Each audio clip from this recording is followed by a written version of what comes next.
Conclusion na po tayo ng fruit series natin. So tatlong fruits po yung tinry natin for this experiment. So meron po tayong avocado, meron pong banana, at saka apple. So nag-start po tayo with avocado. So sobrang promising po nung resulta ng avocado, no? So and medyo marami rin po yung kinain ko. Panoorin niyo po yung full video para makita niyo po yung quantity. And nakakabusog po siya. So I started at 111. Tapos yung first hour na blood sugar level is 111 din. So wala po siyang spike. And then on the second hour, bumaba pa po siya. So nag 109 po siya. So yun po.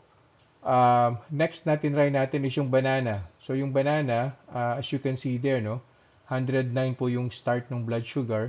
Umakyat po siya ng 163 first hour. And eventually, bumaba naman po siya ng 128 on the second hour, which is within our threshold. Tapos, last on the list is yung apple. So, yung apple po, almost the same with banana. No? Medyo mababa lang po yung first hour niya. So, nag-start po tayo ng 105.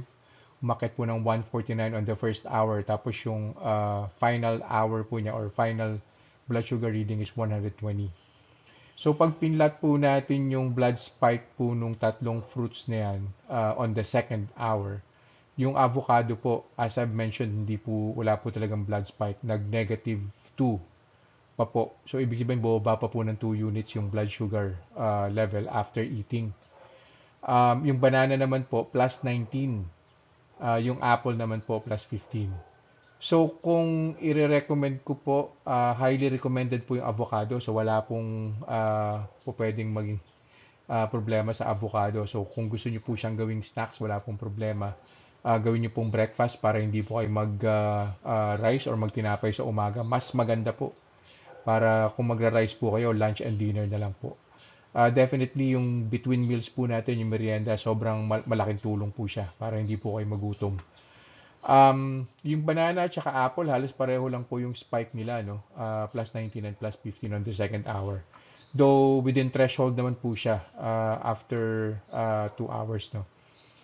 Ang we just need to be cautious about this kasi as I have been mentioning din sa mga previous vlogs ko, wag na pong samahan ng iba or wag na pong dagdagan yung portion.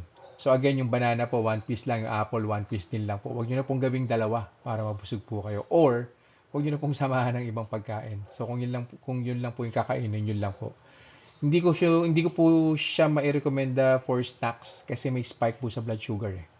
So pwede nyo po siyang itry sa end ninyo. Tingnan po natin. Baka po sakaling iba po yung resulta sa inyo. So yun lang po for this experiment.